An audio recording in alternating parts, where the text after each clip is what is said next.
Calling All Platforms is a production of Supporter Sound Studios. To learn more about how you can support the podcast, go to www.patreon.com/callingallplatforms. Now, into the ticket office of Disneyland. Oh boy, let's do this.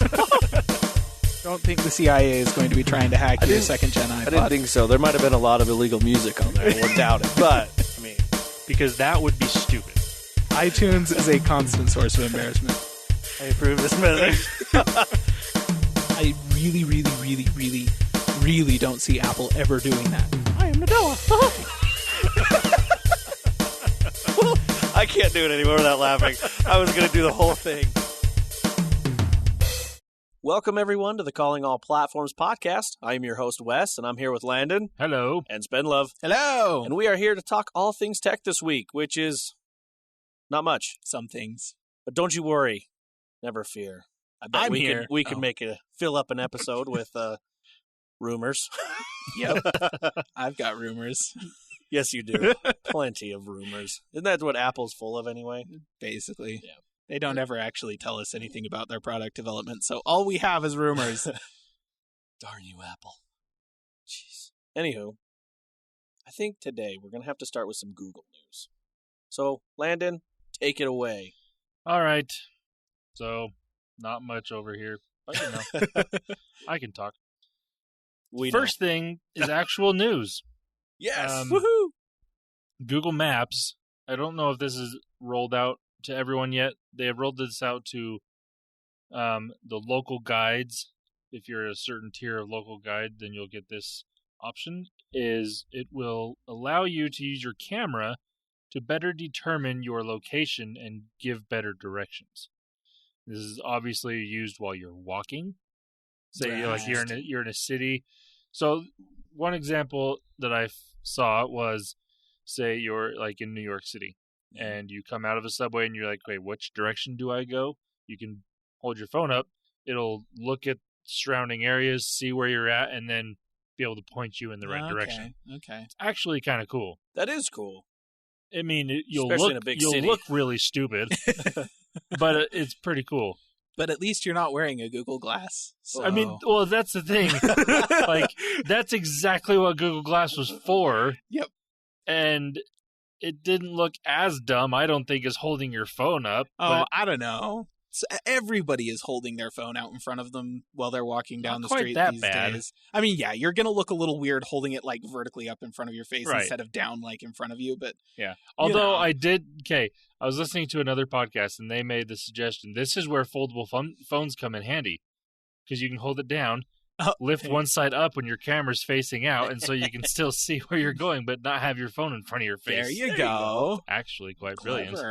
Well, if you're still walking, though, I would assume you come up and you're like, I don't know where to go. You wouldn't continue walking. Well, you'd at least just hold it up, okay, and then put it back But this is down. giving you directions while you're walking. Oh, I thought. I mean, you can just look at it. Okay, I need to go there, and then stop, which would make sense. Yeah, but that's not going to be the way people use it. True. I mean, people have taken pictures. I see people still using their iPad to take pictures. I do too. Has anybody let them know that they're not putting the same cameras in iPads as they are in iPhones? Probably not. Apple doesn't tell them that.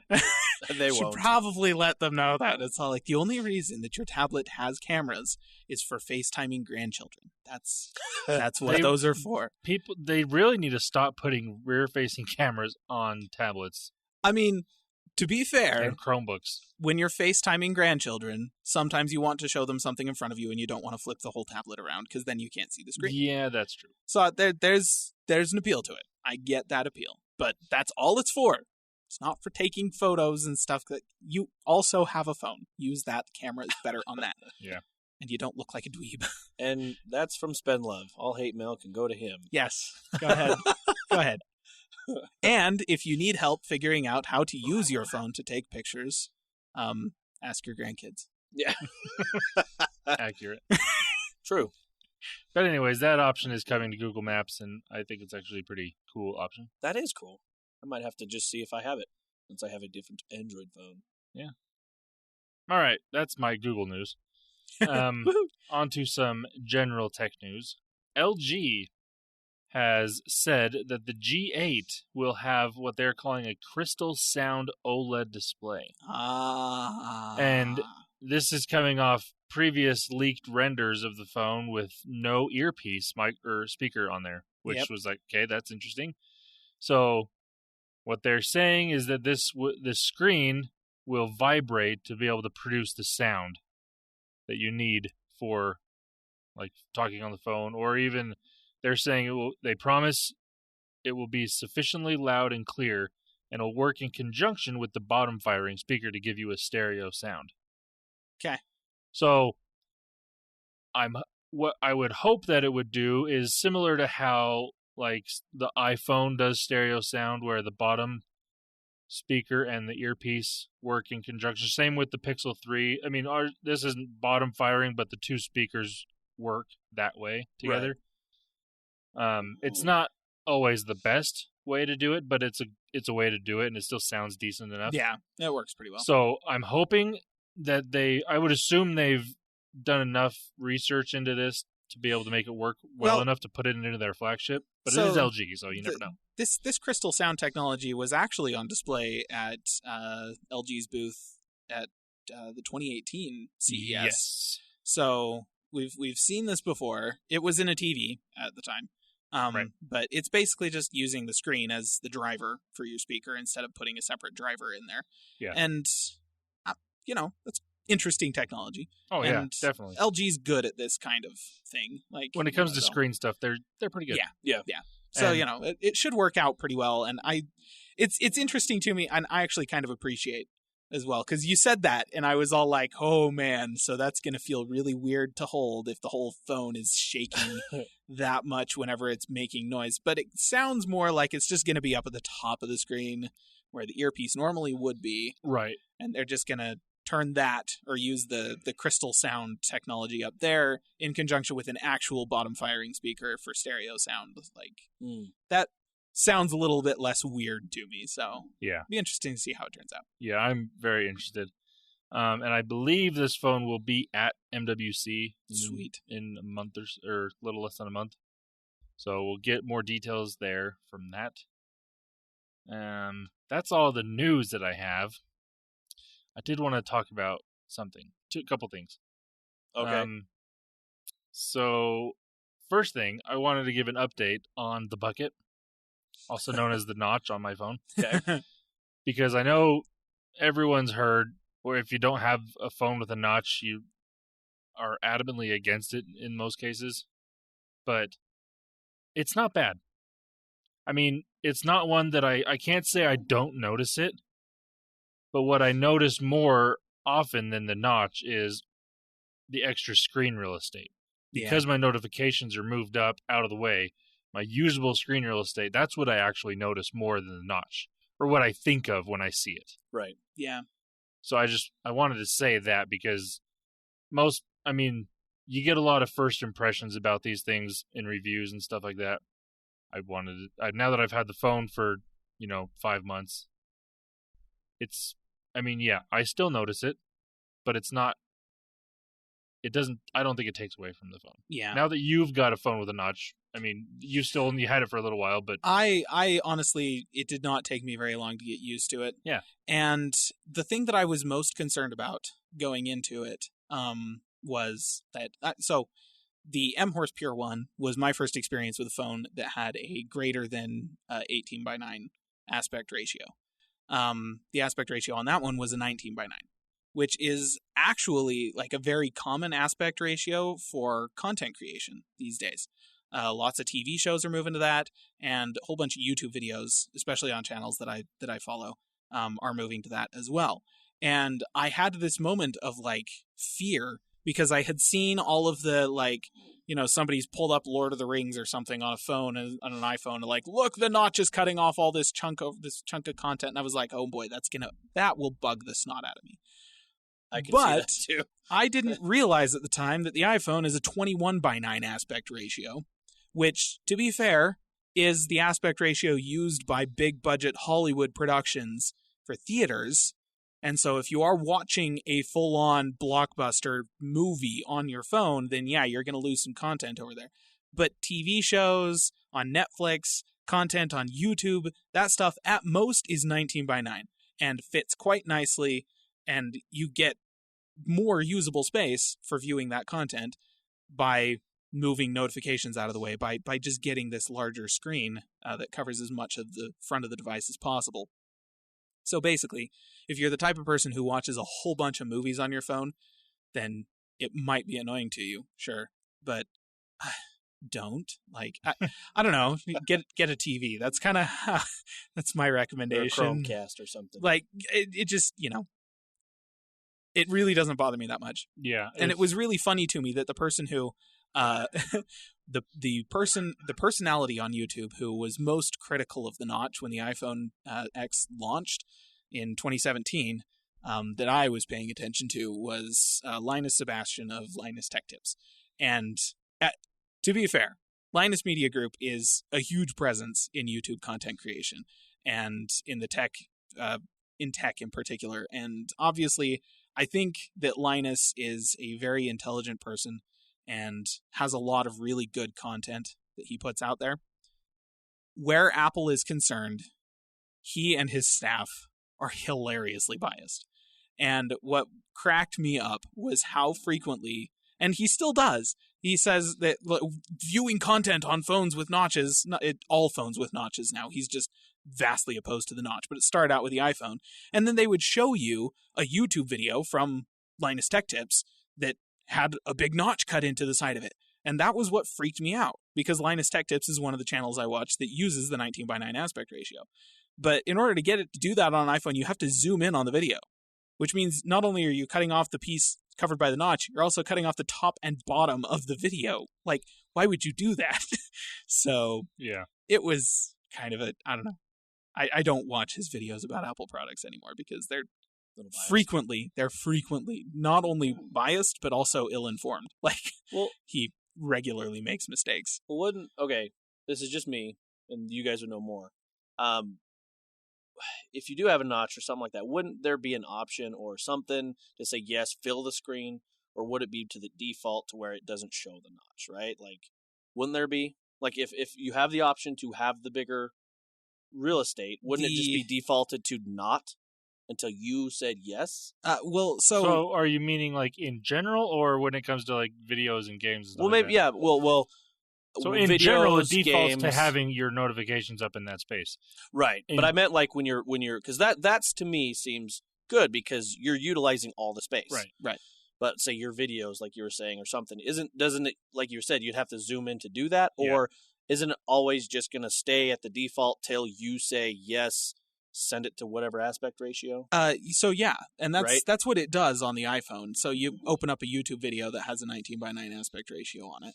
It's gonna, show the entire video because it can. And if you can zoom, you can pinch zoom to move in further where it'll fill up the black bars on the side of the screen. Okay. If you want, and then you can see the notch, but then you're also cutting off the top and bottom of the video. If you're watching a movie like on iTunes or YouTube, they have movies on YouTube, that is the full 21 by 9 aspect ratio, then that thing, it fills up the entire dadgum screen.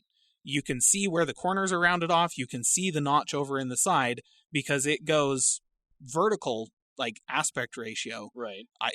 This is the same. It's the same as my screen. And so the software goes, all right, yeah, I'm going to fill the whole thing up. And as far as I'm aware, there's no way to zoom out on those because 21 by 9 is the default aspect ratio for that content. So maybe it's just more of, for the average user, you shouldn't have too much to worry about until you get to the movie. And then you may just have to, and by then you would notice, and then I'm sure you'd be like, oh, can I just go to this aspect? And I'm sure you could go back. No, you can't, because 21 by 9 is the aspect ratio of both the screen and the content. There's no zoom like when those when those match. Oh. So like when you can zoom, it's because there's black bars somewhere and the content will fill those black bars. The same as a TV. So if you've got a TV that has, that's widescreen, and which means that it's playing a movie that's widescreen, so you've got black bars on the top and bottom, you can zoom the content in so it'll fill those black bars, but then you're cutting off the left and right sides of the image. Right. That's an option on most TVs. It's the same kind of thing with the phone, but you can't actually zoom if the content already matches the size of the screen. Makes sense. Okay. So, and that's the problem with Hollywood productions, is they are the same aspect ratio as the screen on an iPhone, for instance, which means that you're going to see the notch. You're going to see the rounded corners on the edge of the display. Don't watch Fellowship of the Ring on your phone. That's my recommendation. And having watched Fellowship of the Ring on a phone, it's just not, like, go find a TV. That movie deserves a big screen. 100%. Like, come on. Those were such good movies. Oh, yeah. Those the first three. I don't know why I have Lord of the Rings on my mind today, because that is like the third time I've referenced it. But it's okay. they're fantastic. Yes, they are. Anyways, okay. But no. I was just pointing that out because I'm like, in most cases, you won't have to worry about it. Right. So, because I know some people do watch like Netflix on their phone or something, but... Well, right. But most of the Netflix you watch on your phone is TV. Correct. And TV at most is going to be 19:9, which is not going to fill up the screen. You'll have black bars on the side. You won't be able to see the notch. Everything will be fine. So there you go. I just wanted to point that out. So if anyone was worried, like, what's going to happen? I was like, well. Yeah, and when it comes to games, mine always defaults to having the notch blacked out. Gotcha. Yeah. Well, which looks kind of weird because, like, the corners that it goes all the way into are rounded, and then the corners where the notch is squared off. Yeah. I mean, you don't really notice it unless you look for it. Yeah. But when you do, it's like, oh, that's weird. A lot of the games that I actually play, like, have been updated to fit the iPhone 10 and iPhone XS and so on and so forth. They did that by actually just putting black at the top and bottom of the screen. So you can't actually see the notch or the rounded corners on the bottom of the screen because they're still using the same aspect ratio as the iPhone 8, but they just put some black stuff in there so that it'll still work with the new phones too. Clever. Without being stretched or zoomed weird. Gotcha. Yeah. All right. Next thing that I wanted to update everyone on, not that anybody cares, I just want to talk about this. Because I'm saddened. Oh. That was my Moto 360, this is a day one pre-order Moto 360, is officially retired. Oh. It no longer connects to my phone. Oh. No. So it didn't kick the bucket. No, it still works. It still works. And it worked great up until like last week. And all of a sudden it just like it won't connect to my phone. Like so I reset my watch. Uh-huh. I did the whole unpair from phone and whatnot and reset it completely. And it connected for a moment. And then it didn't. Yeah. And now that it doesn't even connect long enough to read what time it is. So the time on it is not correct anymore. No, bummer. So, I'm sorry. The end of an era. It sucks. I've had that watch for when did it come out? 2012? It's like 6.5 years. Was there like almost? A software update, or do you think it might be? No. That thing hasn't gotten No, like on your phone. Oh, maybe. That's the thing. I think there was a Wear OS update recently, but it doesn't it won't connect. Like it won't connect. It just Bluetooth. doesn't Bluetooth. So it might be that hardware started something failing. is. I don't know. That's a bummer. I'm sorry, man. I mean, I've had it for, like I said, I've had it for a long time. It's old technology. It was old technology when that was new. So, I mean, I knew it was coming. I was just dang it. I'm bugged. Yeah. So now I don't have a smartwatch that I can use anymore. All my regular watches have died since then. I need to get new batteries for those if I want to go back to them. Oh, that's funny. So I'm looking at other watches. Right now, my first choice at the moment is the Fossil Sport. It's $255. I wish I would have bought it over this past week. It was down to $200. Oh, snap! But I don't know. I don't know. Maybe you'll have to hold out and see what Google's doing. I need to make other big purchases, like a new Mac Mini, probably. Yes. Here pretty soon. So I kind of have to wait on the smartwatch, probably. Yeah. But it's sad. I really, after having a smartwatch, I don't want to go back to a regular watch. It's so nice. Even the only beneficial thing for that watch, especially, was getting notifications. That's all it really did. And even then, it didn't do all of them. Didn't do all of my notifications, but the one that it did was the ones that I cared about. And being able to have that right there and see if I need to actually respond right now is really nice. Not having to pull my phone out of my pocket, or if I leave my phone in another room or something, I don't have to worry about it. But I don't have that And it's sad. That's actually one thing I do miss about the Microsoft Band. Yeah. Does your Fitbit not get notifications? It notifies I got a message. Doesn't tell you what it is. That's or I could like with the Microsoft Band, I was able to have those messages, so I could be like, "Oh, I'll call you in a sec." Yeah, or something, and that was really nice. I could just look. Oh, okay, cool. Move on. That was nice, but yeah, the Fitbit just says you have an email. Okay. You got to get the fancier. Yeah, I have to get the fancier. The Charge or whatever. The big Inspector Gadget watch. Yeah. I know people that have those, and they really like them. No, they're cool. But no, I'm okay for now. Yeah. See, and on the flip side of things, I've moved backwards and started carrying pocket watches. Yes, we know. How cool would it be if you had a smart pocket watch? That would be dope, actually. I would totally get one. China, you need to look. Oh. I just opened a whole new world for him. I will. I will check. I mean, if nothing else, I can probably find a cheap, crappy Chinese smartwatch that I can put a chain on. Oh, jeez. Yeah. Just do it. Could. How awesome would that be? Just some cheap Wear OS smartwatch. That would be so cool. Anyway, sorry about your loss, buddy. Yeah, it is depressing. Add it to the museum. That's the only thing that would be there because I sell all my other stuff because it all still works. Yeah, see, I can't sell this now. I'm a compulsive hoarder. I keep the stuff that works. Yeah, nobody wants to buy a Windows phone, so I just have them. No, I could go back quite a few generations of the iterations of Windows Phone 7, 8, Windows Phone 10, and dead. So I've got them. Yeah, even have the band too. Yeah, no, that's a nice little museum. See, if anybody knows anybody that wants to buy a G4 iMac, I have a spare. Good to know. That would be sweet. I actually have 3 of those. One of them I gutted, and I'm trying to get the monitor working on its own so that I can stuff like a tiny mini PC inside of it and have a functioning modern computer in that form factor. Try and throw your Mac Mini into it. The base might actually be big enough. That would be awesome. Hey, speaking of just old stuff and whatnot like that, you guys seen the new Wreck-It Ralph? Not no. Yet. Wow. Okay, Wes. I haven't seen the first Wreck-It Ralph. Okay. What? If you want, well, okay. That's sad. First one was pretty cool. Had the little Easter eggs for, whatever they could get. But this second one, they made a lot of money on just sponsors. This is Ready Player One style for Wreck-It Ralph. Oh, geez. I mean, holy cow. I mean, everything I could think of. I think the only thing I didn't see, and this is, for me, I didn't see a Microsoft thing. Every other tech thing I saw. Interesting. I mean, I saw, on one of the shows it showed the old, you know this, what's those color Mac computers that had the different colors? It was just a screen. iMac.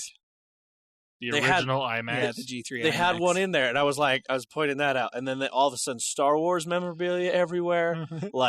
I mean, obviously Disney, so they had all this stuff, but I mean, there was everything. And what was really funny is, so in this world of the internet that they go to, it has all these things. A big tower for Google, a big thing for Facebook, big, all these things. And then they kind of go to the dead ends of the internet. They find the graveyard, and it shows Netgear dial-up or Netscape dial-up. Oh. And then it shows all these little things that only I think we would understand. Yeah. Because I'm I remember that Earthlink. Yeah. Oh. All these things. I'm oh. So the movie was great, but I was looking for Easter eggs everywhere. So if you ever want to just be entertained by Easter eggs, I mean, jeez. My brother had a bulletin board that was covered in CDs. They were just the free trials of AOL Netscape CDs and AOL, and I actually remember it was. Oh my gosh! It would have been 2010 or 2011. I was at my parents' house, and my mom brought in the mail, and there was a NetZero disc in the mail. I was That's amazing. The heck? They're still sending CDs out to people. I mean, it actually makes a ton of sense because there are places in the country where you can't, well, not anymore actually, but really? Seriously? Yes. Where you can't get anything other than dial-up. Well, satellite is the only other option. Oh. My in-laws, up until they moved out here, where they were at in Indiana, they had AOL. Oh my They gosh. still had AOL. That's terrible. Well, you should have given them an upgrade to net zero. Yeah. The only other option they had was satellite. They actually, for the past few years, were using just the hotspots on their phone. Yeah. But they still had AOL on their home computer. Yeah. Well, yeah, apparently. Yeah, that's still a thing. It does make a little bit of sense. There's still dial-up providers out there. Wow. But anyway, that was a little tangent, but yeah, I remember that. And if you guys just want to be entertained by those Easter eggs, man, enjoy that. Wreck-It Ralph 2. I mean, come on. If I really want to be entertained by those Easter eggs, I just need to go look in my closet. Hey, isn't that the truth? Hey. Yeah. Like, I remember that. I actually spent all day today, like, finishing a conversion on a Power Mac G5 case so that I can put an actual, like, modern PC in it. I'm weird.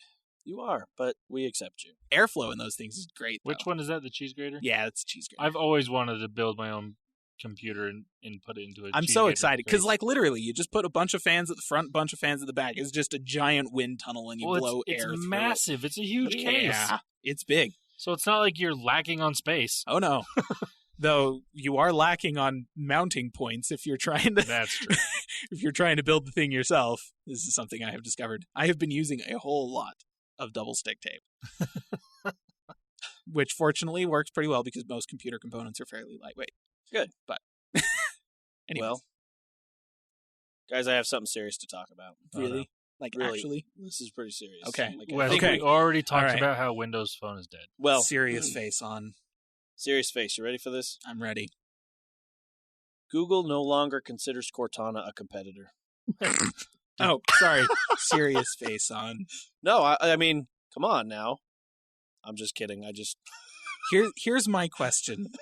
Did Google ever actually consider Cortana a competitor? I think initially they had to, because Cortana it was at the time when, Amazon was still, when Cortana came out, Alexa wasn't quite as big yet. That's true. Siri was still not as, still isn't as capable, but at that time wasn't super capable. All of these are getting better, but so at the time you're thinking, okay, there's all these different assistants coming out. We have to keep in mind that all of these could get good and could take off. But that just never happened for Cortana. No. Yeah. It didn't. And I think part of that I can't necessarily say this because I was going to say part of it was Microsoft's lack of pushing it, but that's a lie because they pushed the crap out of that once you installed Windows 10. Hey, I'm Cortana. I think they pushed it the wrong way. Early iterations of Cortana were super difficult to disable. It was really that's what obnoxious. I mean. Yeah, I thought they didn't push it, but then I remembered, yes, they did. Yeah, they did. They stopped. They toned it down. But I think by that point in time, a lot of Windows 10 users had a bad taste in their mouth for, this is the new Clippy, and stuff like that. True. I think they just pushed it the wrong way, because remember, they were so Windows Central. Right. And so that's where they pushed it, was Windows. And then Windows Phone, and obviously nobody had a Windows Phone. Oh, yeah. Good and point. so they couldn't iterate. They couldn't do much because people would just, Cortana, off. They waited too long to put it in other products. Exactly. And so if they would have actually put it out on iOS and Android decently, I think they did, but it was kind of a hack job. Yeah.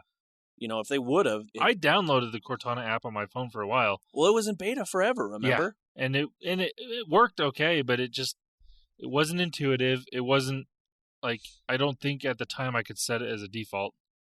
I think you can now, but then I couldn't. So it's not like they were really trying that hard. They were trying on Windows. Yeah. Like that. That was the old mentality. Windows was Microsoft for a long time. And so they just pushed it wrong. The idea, the concept, is phenomenal. Cortana, AI, okay. But honestly, I think they just, for people that want that, it just was pushed. I'm also going to go out on a limb here and say that actually naming it Cortana might have been the wrong decision. Interesting. I think they were trying to get the gamers. Yes, they wanted... But that's the wrong crowd, I think. Right, it is. It's the wrong crowd. I see what you're saying. In order to get... So, Amazon named theirs Alexa. Apple got away with Siri because she was the first one. Right. But it's kind of a weird name. Yeah. Alexa is kind of... it's an unusual name, but it's more common. It's a little bit more familiar. And Cortana is a little strange. And it sounds a little weird. And obviously is going to make anybody who has played Halo go, awesome. And it did. And they're the only ones. Yeah, well, yeah.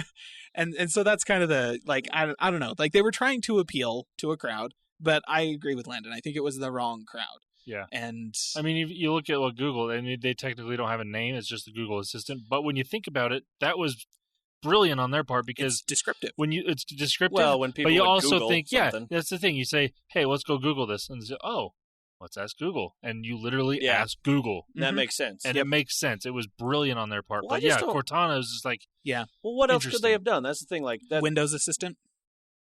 Hey, Windows. Well, I guess maybe. No, I mean they were pushing it on Windows primarily first, saying, "Hey, Windows," to talk to your computer makes a lot of sense. And then as they moved it to different devices, then it's the Xbox Assistant. Hey, Xbox, or Xbox, do this. Like, you're telling your Xbox to do something. Like, but maybe that was the thing. Maybe because to me that would seem off. Well, and but think about it. How many people don't actually know that their Echo is called an Echo? I know tons of people who refer to it as Alexa. Yeah. Like, they call the device Alexa. It is the name of the device. The assistant's name isn't Alexa. The device's name is Alexa. The only digital assistant that seems to be able to, like, function outside of that paradigm is Siri, because it's an iPhone. No, shut up. Gosh, I didn't even say hey. I said is Siri. That's not the... Okay, whatever. But yeah, like, it's an iPhone. Everybody knows it's an iPhone, and they know that the assistant is called Siri. There's that separation. But Google Assistant is Google. And I think if they would have gone that direction with it, so that it's the Windows Assistant, it's the Xbox Assistant, or something like that. So then why don't they just call it Clippy? Would have been more intuitive.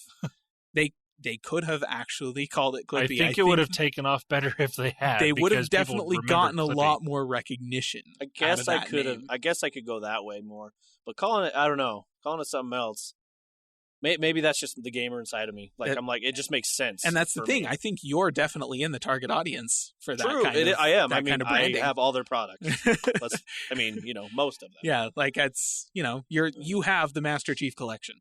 Like, you're definitely in the target audience for naming this thing Cortana. You're a Microsoft customer who plays Halo, likes video games, has an Xbox, all that stuff. Like, you are it. Like, you're the perfect customer for Microsoft, for Cortana in particular. Yeah. Like, you're the target. But everybody else who uses Windows, who has never played Halo, has never owned an Xbox, but they use Windows because they have it at work. And what they really needed there was to understand what Cortana could give them in the context of Windows, which is actually quite a bit. The ability to kind of manage your calendar, the ability to do stuff in Outlook that can streamline your email flow, the ability to search crap on your computer, because holy crap, Windows has finally caught up to Mac OS, and you can just type in a search term in the bar at the bottom there, and dadgum, there it is. You find files, you can search the contents of files, you can pull up programs really fast. Mm-hmm. And Cortana doesn't tell me that I can do that. On Mac OS, they called it Spotlight because you were looking for stuff. Windows Assistant is going to assist you at using Windows. And that's kind of what Google Assistant does, is it assists you with using Google. Like, I think that's more descriptive. I think it tells people what this service is supposed to do for them.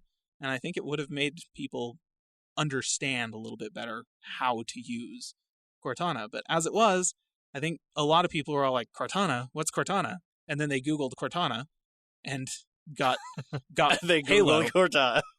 And they got Halo references, and they were like, this is a... I'm just kidding. Well, the funny thing is, they probably could have binged Cortana, and they still would have gotten Halo references out of that. Right. Yeah. And then they would have been like, oh, this is a video game thing, I'm going to turn it off.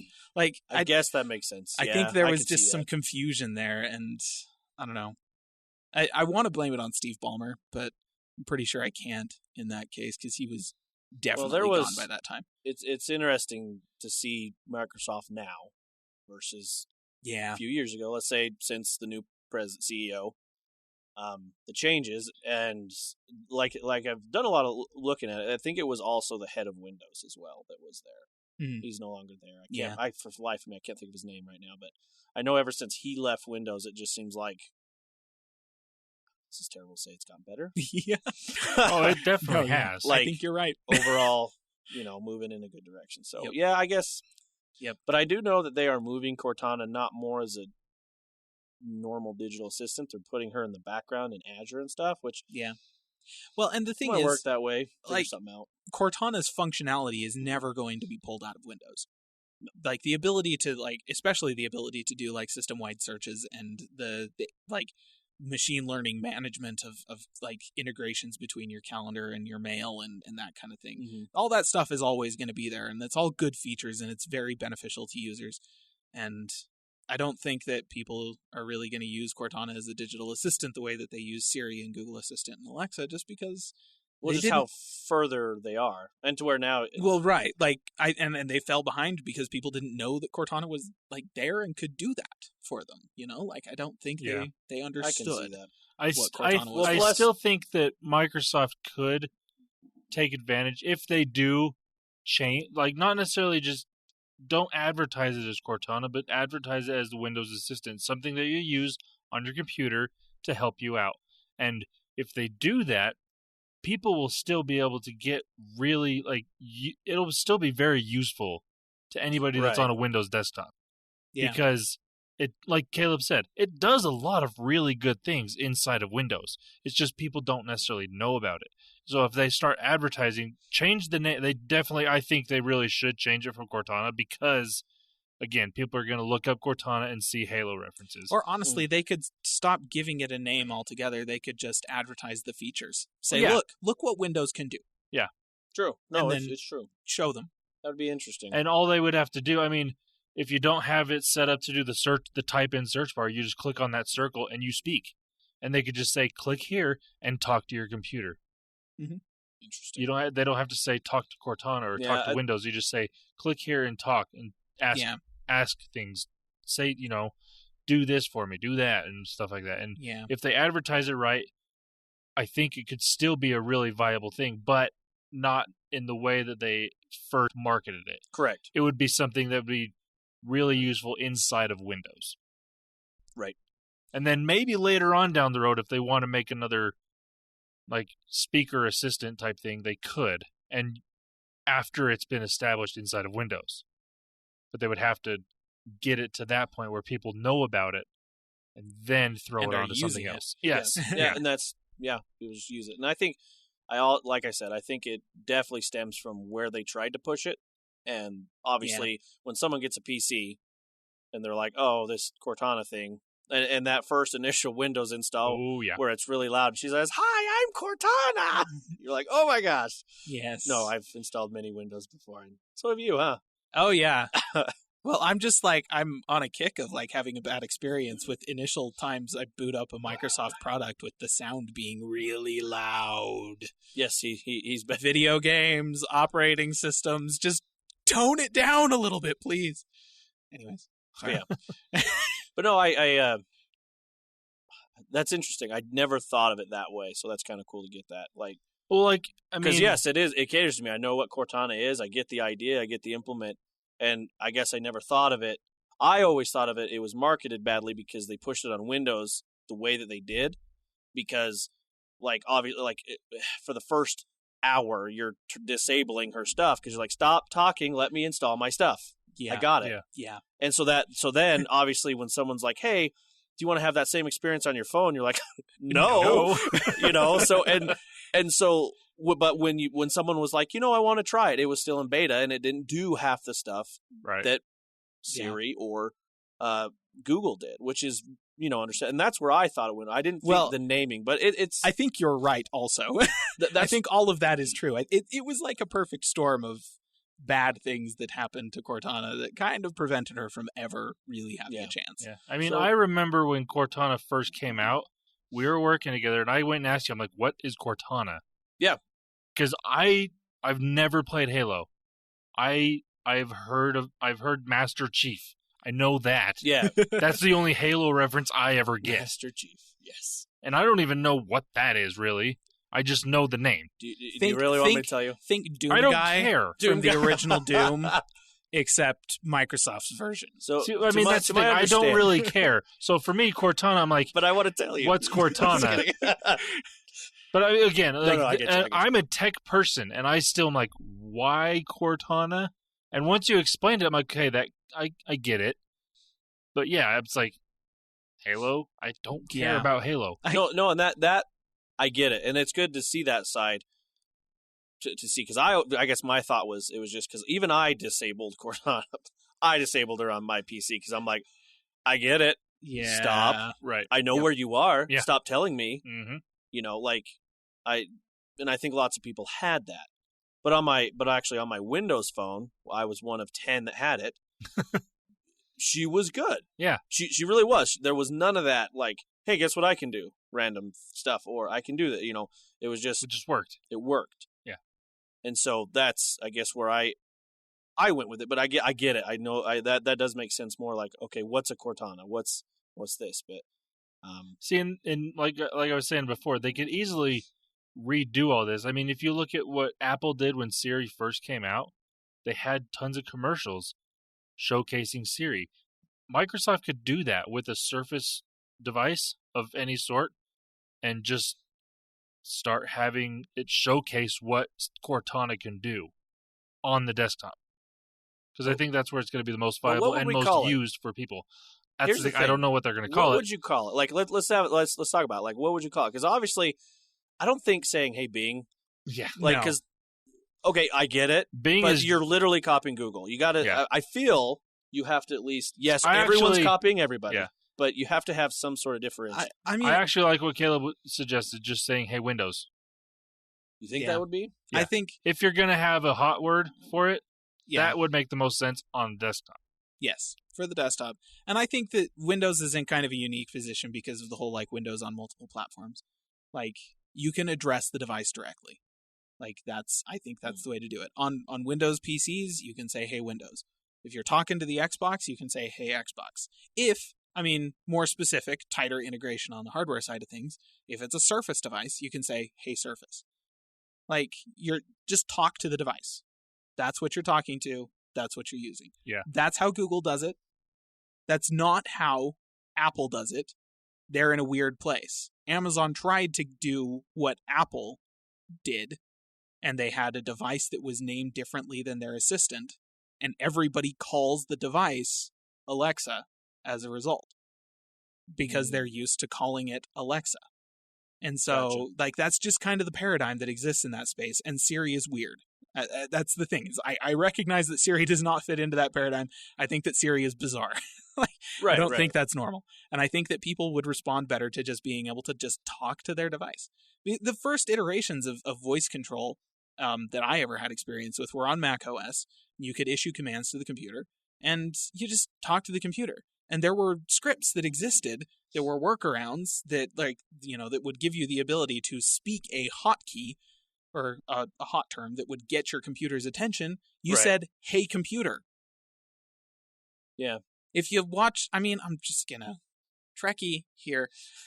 You say computer. When you're addressing the computer and you want the computer to do something, you say computer and then you talk. You give it commands. That's how it works. Yeah. And that's a very natural sort of thing for us to do. And I personally would like the ability to actually change the hotkey or the hot word on my device because my phone's name is Communicator. That is the name of my device. That is so cool. And I name my computers and stuff like that. I'd like the ability to be able to address my computers by name as opposed to just talking to Siri. See, that wouldn't be too bad. I like that. That was my thought in the discussion. I was like, I would like to be able to do that. So I enjoy saying, hey, Cortana, but then maybe the next person doesn't. Maybe they want the Windows Assistant. But in a sense, that would be cool. I think that would be cool to change the hot word, like you were saying. But establish it. It's the same data going to the same pool, but it's... Right. Because that was my only just fear. Give it some differentiation, because that's kind of the place where Microsoft could stand apart from Google and Amazon and Apple in this regard, is by giving you the ability to, call it whatever you want to call it. Or, at the very least, call it something different on every device. Yeah. You're addressing the device specifically. You're not addressing a digital assistant. I could really get behind that. Although, I'm so used to saying Cortana, but I think with other people, that would be cool. Like you were saying, hey, Xbox. hey, whatever, your phone or whatever. Yeah. I don't know what I wouldn't want to say, hey, Razer. Hey, Razer phone 2. Hey, Razer, shave my beard. Shave my beard. I'm not that kind of Razer. Although there would be some fun Easter eggs with that. If it responded with that line, then I'm pretty sure that's dope. Like, well, yeah, but hey, Razer, shave my beard. No. No, I can't. Sorry, not that kind of I'm Razer. sorry, Wesley, but no. Although I think it'd be fun if they could do different voices to it, just for different Easter eggs. And that's the other thing Microsoft could do, along with changing the name, tweak the voice a little bit. I mean, that's obviously a lot more difficult. Yeah. I mean, yeah, that would. Google and Siri, it took years before we got multiple voices on either of them. Right. Though they do already have a partnership with Terry Crews for Crackdown 3. Oh boy! Oh my gosh! Can we get a digital assistant voiced by Terry Crews? For just so you know, I was going through some of the audio that's on there. I know our voices were into that. You may need to edit some of that stuff out. I was going through it and I'm like, oh, I'm actually listening to Terry Crews right now, and wow. Yeah, I caught a few F-bombs that were just like casually thrown out there, and I was like, all like, I was sitting there messing when you weren't there, so I was listening. It's not even in context. And in the game, you jump really high and do all this stuff, and then he lands, and he goes, F gravity. I'm like, oh. Fair enough. Thank you, Terry Crews. That's, to be fair, anybody who's watching gaming videos on our YouTube channel, I do try to edit. No, I know. I do try to edit it down to keep it around a teen level. But just keep in mind, if the game that is being featured has a mature rating, there's a good chance that the video probably will as well. And usually that's because of violence. But, just letting you know. Yeah. But yeah, it kind of caught me off guard. I was like, oh, okay. Anyway, back to that. So, no, I think it'd be cool. I'm actually glad we kind of had this discussion on that. We need to send this episode to Microsoft. Yeah. Here's some ideas for what you can do. No, you can have these ones. I've even got commercials running through my head of how they could be advertising this. Because it wouldn't be hard. Yeah. No. I mean, they've already got their really dumb Surface commercials as is. Throw in, hey, Surface, do this. That wouldn't be bad. Or you can, like you said, you could actually, have its own stuff. You could be like, hey, do you want to call it Cortana? Do you want to call it Surface or Windows Assistant? Right. And then maybe that helps. Yeah. Or Becky. Record your own. And that's the thing, because it wouldn't be hard. It would be easy to do that because you already have to teach the device to learn your voice by saying the phrase. No, so you just change the phrase and say, hey, so-and-so, do this. And then it just recognizes that phrase in your voice. Gonna be honest, that would actually be a super cool differentiation for their assistant versus everyone else's, is the ability to record your own hot phrase and basically name the assistant. That's the way it could take off. Yeah, that would be cool. That wouldn't be bad. Well, that's cool. Anyway, I think we're done with that. But no, I'm glad we had the discussion. We talked about Terry Crews. I think we're probably we got to Terry Crews. I stopped. No, we're reaching. Anyway, I just wanted to bring that up. I thought that would be kind of discussion filled on that, because obviously we know that Google doesn't really see Cortana as that part of Microsoft. Google doesn't see as a competitor, right? But other parts, yes. But we can get into that later. All right, Spend Love, take us home. Okay, I got some stuff. So, celebrities are people that a lot of people know. So a whole bunch of Hollywood celebrities have been invited to a March 25th event hosted by Apple. So that seems like a likely candidate for introducing a TV service. If you're going to have Hollywood, didn't they announce they were doing a TV service in April? Yes. Well, no. The rumor says April. Tim Cook said it's coming. That's all we have officially. Tim Cook in the earnings call did say that we're doing a lot with original content. And that was all he said. But the rumor floating around was that mid-April was when we were going to see the launch of their TV service. And so an event on March 25th would be a good place to announce it if it's launching a couple of weeks later in April. Yes. So that's kind of what the rumor is right now. We're still expecting sometime in April as the launch of the service, but this March 25th event is when we're expecting details about it. We're not actually, they could also do, some hardware at that event. upgrade the processors in your iMacs, like for crying out loud, or something. Yeah. But it kind of seems unlikely, actually. Like, it just seems like a weird combination of things. Maybe talking about the Apple TV, maybe the HomePod. I don't know. It seems kind of like a stretch at that point. Like, if you're inviting a whole bunch of people from Hollywood to this event because it's going to be about TV and movies, and then you're going to talk about iPads, I don't quite see the connection there. Yeah. But we'll see. Apple has done lots of weird things, so who knows? I don't know what else it could be. Well, yeah, and I mean, we're going to get new iPads and some hardware from Apple at some point this year. Okay, I know what it is. Uh-oh. So, the last time Apple did a lot of stuff with a lot of celebrities was the Watch Edition. They're going to come out with a new version. A new gold watch edition for celebrities, because that's all whoever got one. You know, the idiots who bought that watch, I'll bet they feel pretty stupid now. I would hope so. Because a year later, they're all like, holy crap, this $10,000 watch is out of date. And I can't use it anymore. Whoa. Well, okay, I mean, you could still use it. But it doesn't have all the latest features anymore. It's just gold. Yep. Putting gold on my watch, or just on my wrist. Yeah, I don't get it. Yeah. Anyways, speaking of devices that are built a certain way simply to appeal to a specific audience of people. How's that for a segue? Nice segue. China. I think that was like a whose line is it anyway segue right there. It kind of feels that way. I feel like I'm calling mockery, just about to mock you. So. China.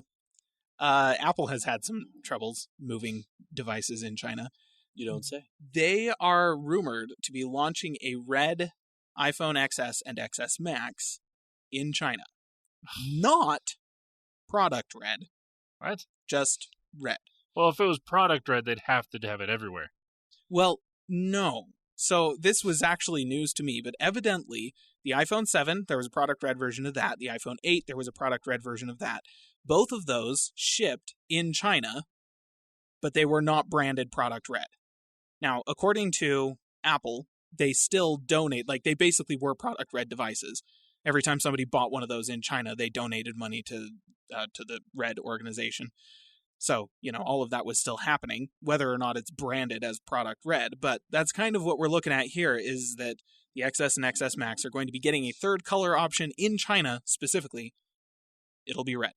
Whether or not that means they're going to bring a product red version of those devices mid-cycle to the other markets, which actually seems pretty reasonable to me, because the way they've done it. They've done the mid-cycle. The 7 and the 8 were both mid-cycle updates to those phones. So, you know, I mean, it would make sense if they did. But right now, we're just hearing China, which is kind of interesting to me. So we'll see how that shakes out.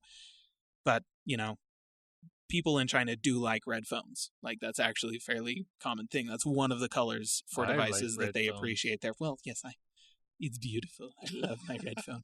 So, you know, it makes sense that they would ship those devices there.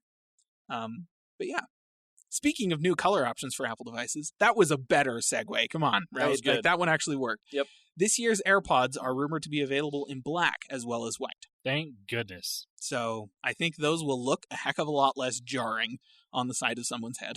Yes. You know, I just enjoy the memes that come from these Apple Buds. Yeah, well, those are hilarious. I think that the black ones will probably be much less memeable. Oh man, they're so funny. If you've got sideburns that are fairly long and you put some of these in, you might not even notice that they're in. People will just think you have extra long ear hair or something like that. And if you're Wes, it'll just blend in with the extra long ear hair. Yeah. There you go. So yeah, these are coming for you, Wes. Thanks. This is going to be great. People have found Sasquatch. He's wearing a sweater. And a Calling All Platforms t-shirt. Yay! I did get off our website. They're great. They are actually awesome. Great. Anyways. Did you like that little plug? Last piece of Apple. This is kind of news, kind of a rumor. Apple has not officially announced this, but Mac Rumors has determined that WWDC this year is going to be June 3rd through the 7th. in San Jose at the one convention center that it's been at for the past couple of years. The reason that they know that is because the past couple of years, Apple has hosted an after party basically on the last day of the conference in the evening at the park next door, and that requires a zoning permit in order to do that, which means it has to be filed as part of public record in advance of the event.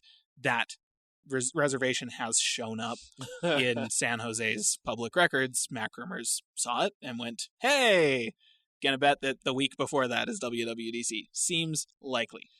Seems legit. So, and they did this last year, and they were 100% correct. So the methodology is sound. I'm just gonna go ahead and say probably they're right.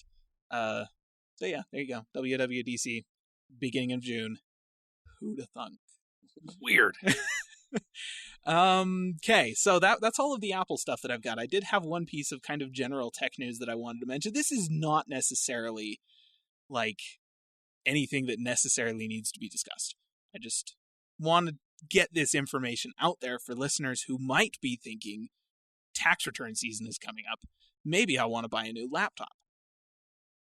My cousin was one of those people and asked me like what kind of laptop she should get. She was looking in the $400 to $700 range, which is actually a range that I don't spend a whole lot of time looking at. I'm usually looking more expensive than that because $700 is not enough to get a premium laptop, and I'm usually looking closer to $1,000. And it's not enough to get you an Apple laptop. Nope. Not a new one anyways. And it's either that, so I'm looking for around $1,000 more premium devices, or I'm looking at the sub $200 laptops that are available from China. So the $400 to $700 range I was not very familiar with, but I started looking through some stuff so that I could give her an informed opinion on it, and actually ended up recommending a device that was on sale at Best Buy for like $600. It was reasonably good. But while I was looking, I actually found a ton of these laptops that were loaded with Ryzen 5 CPUs from AMD instead of stuff from Intel with Vega integrated graphics. So either Vega 5 or Vega 7 integrated graphics, which, for comparison, versus Intel's integrated graphics, are approximately 2 to 3 times the speed of Intel's integrated graphics. So that means that these computers are going to be good for, like just doing work and, browsing the internet and stuff like that. But you could actually also play some casual games on them. You'd be okay. Yeah. Intel, not so much. But these things were priced about the same as i3s and i5s, quad-core i3s and i5s that don't have hyperthreading. And every single one of these Ryzen CPUs was a quad-core with hyperthreading, which means you're getting more CPU power, way better graphics, same price, all the rest of the feature set is identical. I was like, so dadgum, if you are looking for a laptop in the $400 to $700 range, and you're not considering something that has an AMD processor in it, you're making a mistake. You should really be considering something that has an AMD processor in it, because it's a good chance you're going to be getting quite a bit more power for the same amount of money. Just wanted to get that out there. It's definitely worth to look. Yep. So that's all the tech news that I have. I do have a couple of pieces of gaming, just thoughts that I wanted to mention. Were they thoughts on how many games that were released yesterday? Oh my gosh. No, actually. There was a lot, dude. Yeah. I didn't realize, but yeah, let's get into our gaming section. It's that time of year.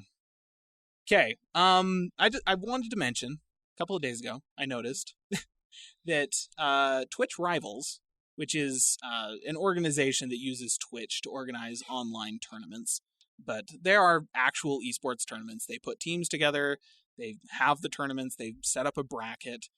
Obviously, the whole thing is broadcast via Twitch, and then there's prize money at the end. Apex Legends has already had a Twitch Rivals tournament. The game has been out for like a week and a half, and they're already doing freaking tournaments of that game. Like it finished, or they're putting one together? No, it's done. Like it was last weekend. Ugh. It was literally like about a week after the actual game released. You gotta be kidding me. It was super fast. So, if anybody is wondering whether or not I was serious when I said last week that looks like Apex Legends could supplant Fortnite, I'm dead serious. Holy crap, this game is nuts. The other piece of gaming news, Overwatch Overwatch League Season 2. True.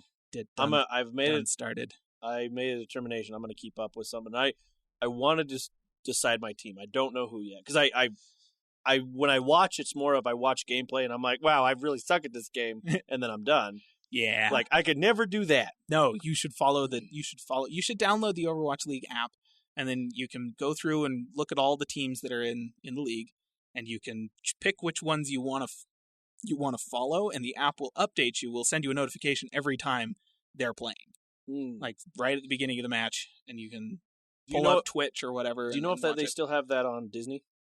They are. So actually, the Overwatch League app will tell you where they're all airing. So obviously all the games are going to be available via the Overwatch League website or Twitch. Right. But they will all also be available via ESPN3, at least all the ones that I've seen. And then Disney XD will be airing some of the matches. Okay. Not all of them. And it will tell you in the Overwatch League app on the schedule which ones are airing on Disney. Maybe I'll have to. So it's a useful app. If you want to follow the Overwatch League, I highly recommend this thing. And so far, Gladiators, it actually looks like losing Fissure isn't going to kill them quite as bad as I thought it was. They played against South Korea, against Seoul, and they lost. But they looked really good and looked like they were going to be able to take a couple of those maps. They ended up losing in the end, just on some minor mistakes. So I'm thinking hopefully the Gladiators are still gonna be really good this year. But yeah, it's going. It's all of, like I was saying earlier, all of the new teams, they're in there. They look great, really fun. Oh my gosh, what are their names? I can't remember their names. Their mascot is a chicken. I have no idea. I can't remember. Anyways, they played Landen today. The Landen Spitfire. Wait, or was that last night? I can't remember. No, it was today. Week. Sometime. Mm-hmm. And they ate them alive. They looked so good. And my favorite thing about that is the Landen Spitfire is made up of South Korean players. They won the championship at the end of Season 1 of the Overwatch League. Right. Pretty much that entire roster is back. They're South Korean. They're excellent players. Fantastically talented team. Paris ran away from them on this game. Left them in the dust. None of them are South Korean. They're all Western players. Most of them are actually from France. And I was just like, wow, a non-South Korean esport team that just whooped the trash out of a South Korean esport team. This is insane. That is awesome. So we'll see. We'll see how it goes in the long term, but I'm really interested in how they shake out this season. Cool. We'll definitely have to keep up with that. I want to keep up this season, so.